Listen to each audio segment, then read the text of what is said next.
안녕하세요. 정보가 세상을 바꾼다 인포뱅크입니다. 이번에 전해드릴 내용은 미국의 뿔난 프랑스, 한국의 의사 타진에 대해서 한번 알아보도록 하겠습니다. 여러분의 구독, 좋아요 한 번씩 눌러주시고 이야기를 시작을 해보도록 하겠습니다.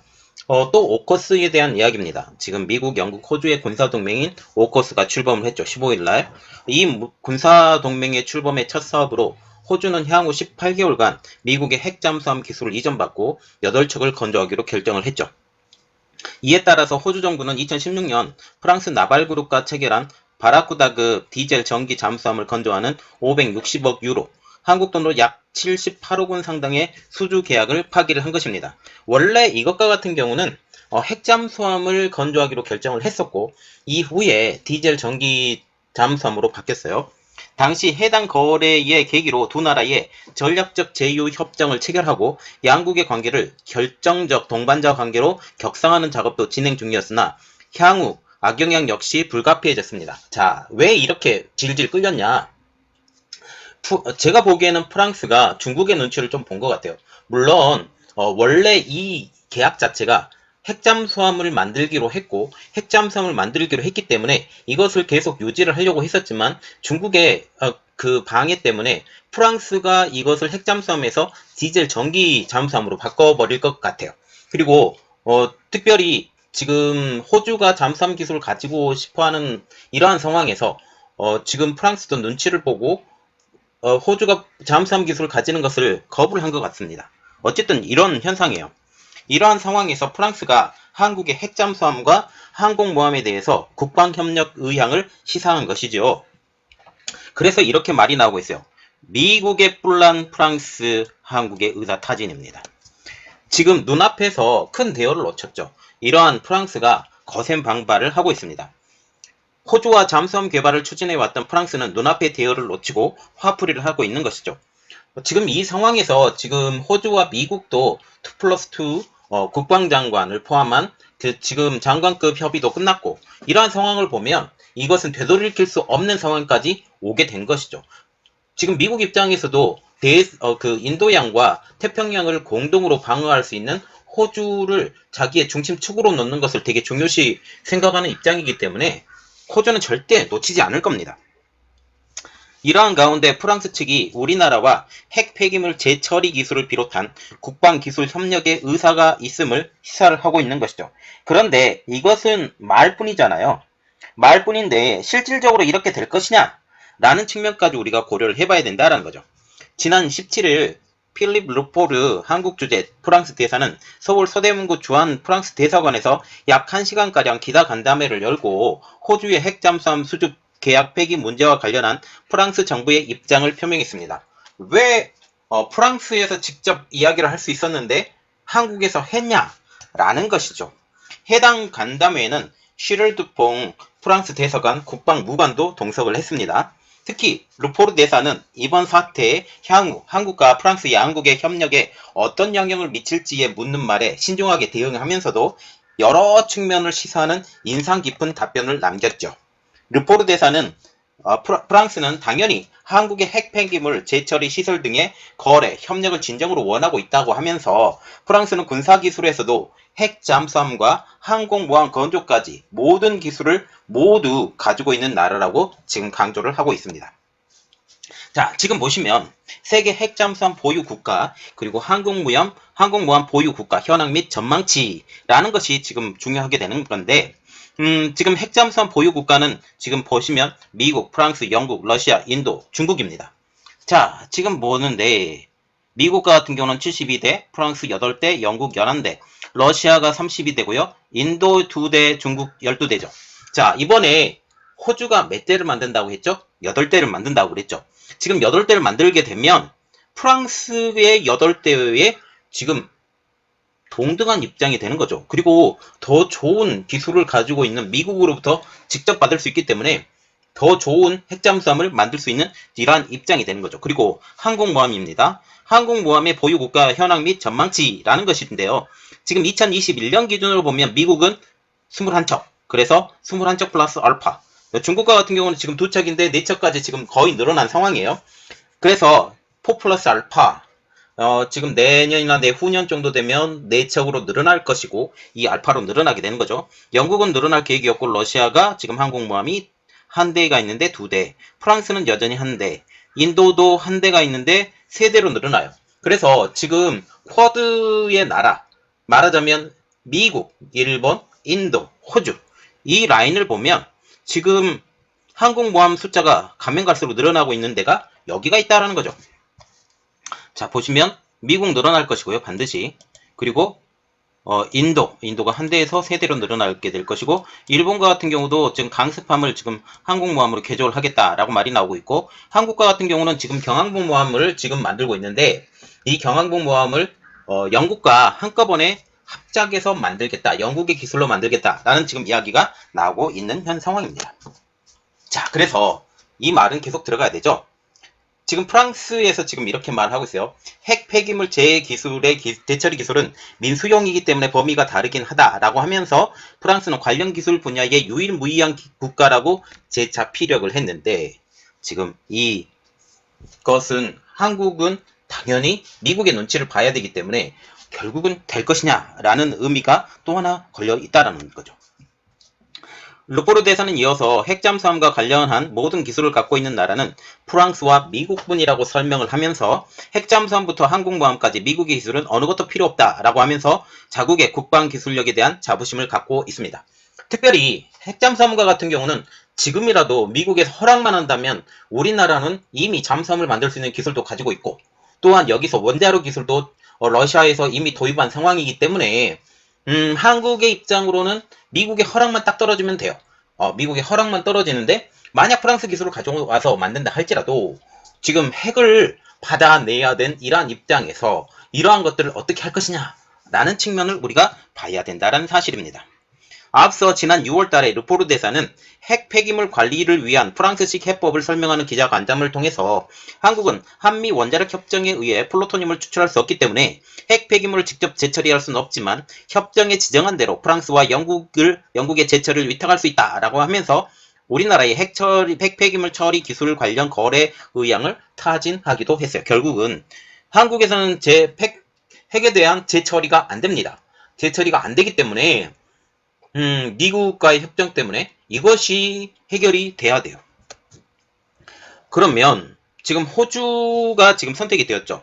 그 이유를 보면 프랑스는 미국, 영국, 호주의 군사동맹인 오커스의 출범으로 호주 잠수함 협력 사업에서 퇴출을 했죠. 2016년 당시 호주와 맺었던 잠수함 사업은 핵 추진 잠수함이었으나 이후 논의 과정에서 디젤 전기 잠수함으로 바뀌었습니다. 또한 호주의 자국 생산 요청으로 5년 이상이나 지금 6년째 되죠. 2016년이니까 지금 5년 이상이나 첫 삽을 뜨지 못하고 있는 입장이죠. 호주의 이번 미국, 영국과의 핵추진 잠수함 협력은 지정학적 위치를 고려한 것으로 파악이 되고 있어요. 호주는 동쪽으로는 태평양, 서쪽으로는 대서양에 접해 있는 나라입니다. 또한 2021년 4월 21일 빅토리아 주정부가 중국과 체결한 1대1로의 협정도 파기를 한 상황이죠. 이는 호주가 미국이 주도하는 대중국 견제 협의체인 쿼드에 참여하는 등 양국 간 긴장이 고조되고 있는 가운데 중국의 1대1로 사업의 빅토리아의 계약이 MOU가 파기가 완전히 된 상황이죠. 여기에 2020년 4월 호주 정부는 중국의 코로나19 발생지와 관련해서 중국에 대한 국제적인 조사까지 요구한 상황이기 때문에 되돌아올 수는 없는 강을 건너게 된 것이죠. 중국은 이에 대한 보복으로 소고기 수입 금지, 호주산 보리 관세 부과, 철광석, 석탄에 대한 수입 금지 등을 시행을 하고 있어요. 그러나 지금 수입이 계속적으로 허용이 되고 있는 게 있죠. 보크사이트. 보크사이트와 같은 경우는 알루미늄 원재료가 되는데 지금 현재 기니에 문제가 또 생겼죠. 기니에 문제가 생기면서 이 보크사이트가 지금 호주에서 더 많이 수입이 될 것 같다라는 지금 이런 말들이 나오고 있어요. 그런데 호주가 완전히 문을 닫게 된다라고 하게 되면 지금 중국도 문제가 될 수 있다는 겁니다. 이러한 입장에서 호주는 디젤 전기 잠수함보다 핵잠수함이 더 필요했던 것으로 보이고 있죠. 그래서 원래 추진했었던 핵잠수함으로 선회하고 미국, 영국과의 협력을 공고히 하는 모습을 보이고 있다는 사실입니다. 이러한 상황을 차치하고라도 지금 프랑스는 크게 반발을 하고 있죠. 분풀이를 한국과의 협력으로 풀겠다라는 심산을 가지고 있다라는 것이죠. 자, 그래서 한국도 되게 지정학적으로 중요한 위치를 가지고 있죠.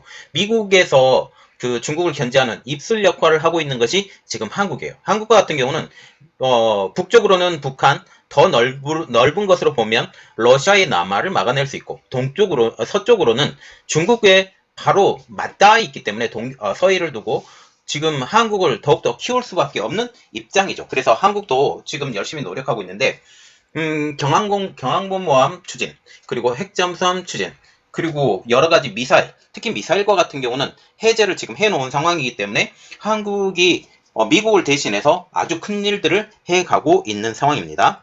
현재 한국은 핵잠수함의 생산 능력을 지닌 것으로 파악이 되고 있어요. 현재 복수의 소식통에 의하면 한국 정부와 군 당국은 현재 우리가 가지고 있는 기술력으로도 핵잠수함을 충분히 건조할 수 있다라고 보고 있는데요. 노무현 전 대통령 재임 시절 2003년 원자력 잠수함 도입 및 개발을 계획을 세운 적이 있었습니다. 흔히 핵잠수함이라고 불리는 원자력 잠수함인 SSN은 원자로를 추진 동력으로 삼는 잠수함이죠. 핵잠수함이라고 해서 반드시 핵무기를 탑재를 하는 것은 아닙니다. 그러나 최종 목표는 핵잠수함을 만들 수 있으면 무기를 탑재할 수 있는 잠수함까지 만들 수 있다는 게 큰 문제가 되는 거겠죠. 특별히 지난달 부산에 입항했던 영국 해군 잠수함 아트풀도 핵잠수함이지만 핵무기는 탑재하고 있지 않는 상황이죠. 핵잠수함 중 대륙간 탄도미사일인 ICBM과 같은 핵무기를 실은 핵잠수함을 전략 핵잠수함이라고 해서 SSBN이라고 부릅니다. 이런 가운데 군 안팎에서 현재 진행 중인 3,000톤급 해군 잠수함 장보고 3, 그리고 3,600톤급 잠수함인 장보고 3, 2, 도입 사업에 이은 4,000톤 사업에서는 핵 추진 체계가 정식으로 채택될 가능성이 있다는 관측이 지금 나오고 있는 상황이죠. 결국은 한국은 4,000톤급 이상부터는 핵잠수함을 사용할 수밖에 없다. 왜냐하면 이것을 더욱더 효율적으로 사용을 하고 장기적인 군사 목표를 사용을 하기 때문에 핵잠수함이 추진이 된다는 거죠. 소식통에서는 1200톤급 장보고 1부터 시작되었던 한국형 잠수함 사업을 통해서 잠수함 설계 건조에 필요한 기술이 계속 축적되어 왔다라고 하면서 핵잠수함의 도입은 사실상 원자로와 핵연료 조달이 어떻게 될지 정도만 남았다고 보면 된다라고 지금 전해지고 있어요. 그래서 우리나라의 잠수함 기술은 세계적으로 굉장히 인정받는 잠수함 기술이에요. 그래서 다른 것은 문제가 되지 않은데 원자로 그리고 핵연료 조달, 특별히 원자로와 같은 경우는 거의 우리나라가 해결을 본 것 같습니다. 그런데 문제는 핵연료 조달이죠. 지금 프랑스와 같은 경우는 지금 이야기를 하면서 핵연료 조달은 저희들이 해주겠다라고 지금 얘기를 하는 상황이죠. 현재 군이 독자적으로 핵잠수함의 설계 건조에 나설 경우 원자로는 한국원자력연구원에서 연구해온 한국형 원자로 스마트가 기반이 될 가능성이 높은 상황이죠. 스마트 원자로는 1900년대 초에 소련 붕괴 과정에서 러시아에서 사들인 잠수함용 원자로 설계를 바탕으로 하고 있는 상황이죠. 이런 가운데 일각에서는 핵물질의 군사적 이용을 금지한 한미 원자력 협정 때문에 우리나라가 원자력 잠수함을 보유, 운영할 수 없다라는 주장도 제기되고 있지만 원자력 협정은 미국으로부터 관련 기술 이전에 관한 것인 만큼 미국과 다른 방식 혹은 순수 국내 기술로 개발한다면 문제가 없다라는 반론도 지금 제기가 되고 있지만 결국은 미국의 영향을 봐야 돼요. 그리고 김현종 전 국가안보부 제2차장도 작년 7월 언론 인터뷰에서 한미 원자력 협정과 핵 추진 잠수함은 완전히 별개로서 전혀 연관성이 없다라고 밝힌 적이 있습니다. 그래서 한국은 자체적으로는 핵 추진 잠수함을 만들 능력도 되고 운영할 수 있는 능력도 되지만 결국 문제는 뭐다? 핵연료의 반입, 이것이 된다라는 거죠. 그래서 저농축 우라늄을 사용하고 있는 핵 추진 잠수함을 우리가 운영을 하게 되면 문제가 없을 것이다라는 말도 나오고 있습니다.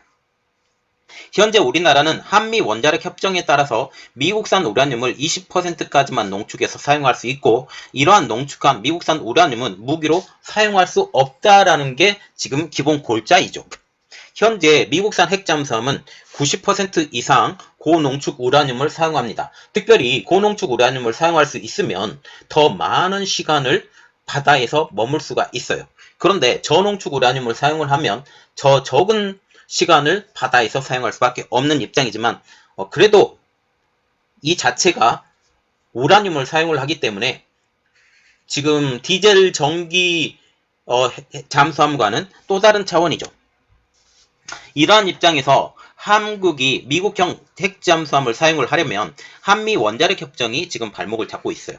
만약 한국형 소형 원자로인 스마트 원자로를 사용해서 저농축 우라늄을 사용한 핵잠수함을 개발한다 할지라도 핵연료 조달에 문제가 발생한다라는 것이죠. 그래서 20% 미만의 핵연료를 사용한다라는 이러한 이야기가 나와도 단 하나의 조건이 걸려있죠. 무기로 사용할 수 없다. 그래서 우리나라가 핵무기도 만들 수 없는 입장이 이것 때문에 딱 걸려있는 상황이죠. 이것까지 풀리면 어떻게 돼요? 우리나라는 딱 두 가지가 풀리죠.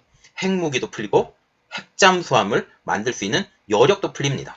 20%만 딱 걸려있어도 한국은 충분히 만들어낼 수 있죠. 어마어마한 능력이 우리나라는 있습니다. 미국형이 아닌 저농축 우라늄을 이용할 핵잠수함을 스마트 원자로 사용을 통해서 개발할 경우 역시 미국의 눈치를 봐야 되기 때문에 이러한 상황이죠. 지금 현재 아까도 언급했다시피 미국형 핵잠수함과 같은 경우는 90%, 80% 이상 90%의 지금 농축이 된 우라늄을 사용을 하고 있는 핵잠수함을 원자로를 사용을 하고 있어요. 그런데 지금 스마트 원자로와 같은 경우는 20% 미만의 소형 원전을 지금 하고 있다는 거죠. 이것도 지금 SMR 말하자면 이것을 통해서 아주 작은 원자로 소형 원전까지 만들 수 있는 능력이 우리나라에게 지금 현재 있는 상황입니다. 이러한 이유로 핵연료 조달 문제만 해결이 되면 한국도 자체 기술을 가진 저농축 우라늄용 핵잠수함 개발이 가능할 것으로 보이고 있다는 거죠. 그래서 우리나라는 미국이 허락만 한다면 미국 기술을 가지지 않아도 핵잠수함을 충분히 만들어낼 입장이다 라고 보시면 돼요. 그러면 여기서 의문점이 하나가 생기죠. 프랑스의 제안을 믿을 수 있냐라는 측면입니다. 프랑스를 저는 개인적으로 믿지 않습니다. 네, 믿지 않아요. 한국과의 특별히 고속전철을 가져왔을 때 그런 여러 가지 문제가 있지만 더 큰 문제는 이거죠. 중국과 가까운 프랑스입니다. 프랑스는 유럽 국가 내에서도 중국과 가까운 나라로 알려지고 있어요. 한국의 핵잠수함의 궁극적 목표는 중국 견제죠. 이러한 중국 견제를 중국의 눈치를 보지 않고 프랑스가 할 수 있느냐라는 점입니다. 호주와의 핵잠수함 계약이 디젤 전기 잠수함으로 바뀐 배경도 중국의 눈치를 봤다라는 이야기가 나올 정도이죠. 중국과 가까운 프랑스의 역사는 2차 세계대전까지 지금 올라가고 있습니다. 2차 세계대전 당시 프랑스 레지스탕스를 이끌었고 대전 후 프랑스 5호 공화국의 대통령이었던 샤를 드골의 외교 전략이 대표적이죠. 1944년 당시 프랑스의 임시정부의 존재감은 극히 미미했습니다. 4년간 나치 독일의 점령을 받은 프랑스는 1944년 6월 미 영이 주도한 노르망디 상륙작전으로 간신히 해방된 상황이죠. 이후 미 영은 프랑스를 대놓고 무시했고 남은 전쟁도 프랑스는 부차적인 역할을 원했다라는 것이죠. 이에 격분한 드골은 1944년 12월 모스크바를 전격 방문해서 스탈린을 만났습니다. 당시 3대 연합군의 일원이었던 소련은 전후 처리 문제로 미국 영국과 첨예한 대립을 하던 중이었습니다. 미 영의 반감으로 의기투합한 드골 스탈린은 프랑스 소련 동맹 조약을 전격 체결했죠. 전후 공산주의 소련과의 대결이 불가피하다고 여긴 미 영 입장에서는 프랑스의 이런 돌출 행동에 대해서 우려를 표했고 그 우려가 현실로 다가왔죠. 당시 프랭클린 루즈벨트 미국 대통령과 윈스턴 처칠 영국 총리는 프랑스의 드골을 좋지 않는 눈으로 바라봤습니다. 2차 세계대전이 끝난 후에 프랑스 제5공화국의 대통령이 된 드골은 지속적으로 비슷한 외교를 펼쳐오고 있죠. 전후 공산주의에 대항하는 서방 동맹 세력에 등장하는 나토는 철저히 미국과 영국이 주도를 했습니다. 특히 미국이 입김이 셌죠. 1950년도에서 1960년도에서는 미국은 나토의 주요 의제를 결정할 때 프랑스 등을 쏙 빼고 영국하고만 협의한 후 결정을 했죠. 이에 격분한 드골은 1964년 마오쩌둥의 중국을 정식 국가로 인정하기 시작을 합니다. 당시만 해도 미국은 현재의 중국을 중공이라고 부르시면서 경원시했죠. 우리나라도 마찬가지로 중국 공산당이라고 불렀고 이 중공이라고 지금 불렀다는 거죠. 그리고 장제스의 자유중국, 대만을 진정한 중국으로 인정했죠. 그러나 지금 닉슨 대통령의 핑퐁 외교 이것을 통해서 중국과의 관계가 개선이 되었고 이후에 대만은 팽당하는 사실까지 일어난 것은 그 이후의 일입니다. 프랑스가 중공과의 수교를 통해서 미국이 주도하는 국제 방공전선의 균열을 일으킨 일대 사건입니다. 다만 이번 오커스 출범 과정에서 철저히 따돌림을 당한 프랑스가 예전처럼 중국과의 관계 개선을 통해서 맞대응할지는 지금 미지수이지만 지금 우리나라에게 이렇게 뿔나서 지금 얘기를 하지만 결국은 우리나라의 뒤통수를 칠 이런 상황까지 벌어질 수 있다는 거죠. 우리나라와 같은 경우는 이미 잠수함 기술을 가지고 있기 때문에 그냥 잠수함 기술 가지고는 우리나라를 설득할 수 없는 상황이죠. 중국의 대표적인 외교 전략 전문가인 수인웅 인문대 교수는 프랑스가 화가 났고 그 덕에 중국과 프랑스 간의 일부 대화의 기회가 열릴 수 있지만 프랑스는 이미 인도태평양 지역에서 군사적 활동을 펼치고 있다라고 지적을 하고 있으면서 프랑스가 결국은 미국, 영국의 입장으로 돌아설 것이다 라고 보고 있어요. 저도 그런 생각은 하고 있지만 프랑스가 결국은 우리나라를 지원을 해줄 것이냐 지금 핵잠수함과 핵항공모함까지 이게 지원이 될 것이냐라는 것이죠. 그럼에도 불구하고 프랑스가 섣불리 미 영을 버리고 중국에 접근하기보다는 당분간 인도태평양 지역 정세의 전개에 관망할 가능성이 크다라는 얘기예요. 그래서 우리나라를 이렇게 도와준다라는 것은 결국은 중국에 반하는 일이 되기 때문에 관망하는 프랑스 입장에서 결국 도와줄까라는 그런 측면이죠. 계약만 해놓고 질질 끌 수 있는 이러한 입장으로 될 수 있기 때문에 지금 이런 것들도 있죠. 더욱이 프랑스는 중국의 반발에도 대만에 무기를 공급하고 있는 중입니다. 대만과 미국이 관계가 소원한 1992년 대만은 프랑스에서 미라주 2000 전투기 60대를 구입해서 운영 중이에요. 우리가 눈여겨봐야 될 것은 1992년이라는 사실이에요. 1992년 대만과 미국의 관계가 소원한 시절에 대만에 프랑스가 접근했다라는 거죠. 60대. 여기에 이번 19일이죠. 대만에 340억 달러에 달하는 전투기 기술 지원 서비스 협의를 체결했다고 밝히기도 했습니다. 이로써 미라주 2000 전투기의 가동률을 기존의 60%에서 75%로 올리면서 중국의 대만 해양 제공권 장악 시도에 맞서는 역량이 대폭 강화될 것이라는 게 대만 공군의 기대이죠. 그럼에도 불구하고 프랑스가 이번에 제안한 항공모함, 핵잠수함은 다른 문제라는 거죠. 동쪽 해안으로 뻗어나오려는 중국의 해상 수송로를 완전히 봉쇄할 수 있기 때문입니다. 지금 동쪽으로 시작을 하고 있는 이 해양 수송로를 지금 일본을 거쳐서 지금 알래스카까지 이 해양 수송로의 중간에 어디가 들어가냐? 제7광구가 들어가 있어요. 제7광구가 지금 일본과 한국이 이권이 걸려 있는 상황이죠. 그래서 지금 이곳도 그냥 지나칠 수 있게 지금 일본이 조금씩은 도와주고 있는 입장을 볼 수 있기 때문에 이런 것도 우리가 생각을 해야 된다는 거죠. 결국은 이렇습니다. 결론은 이거예요. 프랑스가 이번에 뿔이 나서 말은 했지만 결국 도와줄까? 중국과 미국의 사이에서 줄타기 외교를 하고 있는 프랑스의 입장으로서는 미국의 눈치도 봐야 되고 중국의 눈치도 봐야 되고 이러한 입장에서 결국은 우리나라를 도와줄까? 항상 거짓말을 치고 있는 프랑스의 입장으로서도 이러한 것을 해줄까? 특별히 핵잠수함의 계약을 맺었던 지금 호주 같은 경우도 이들이 변심을 해서 지금 디젤 전기 잠수함으로 바꿨는데 이러한 것들이 어떤 현상으로 나올까라는 것까지 생각을 해야 될 것 같습니다. 이번 내용은 여기까지였고요. 저희 내용이 여러분들에게 도움이 됐었다라고 생각을 하시면 구독, 좋아요, 알람 설정까지 부탁드리겠습니다. 감사합니다.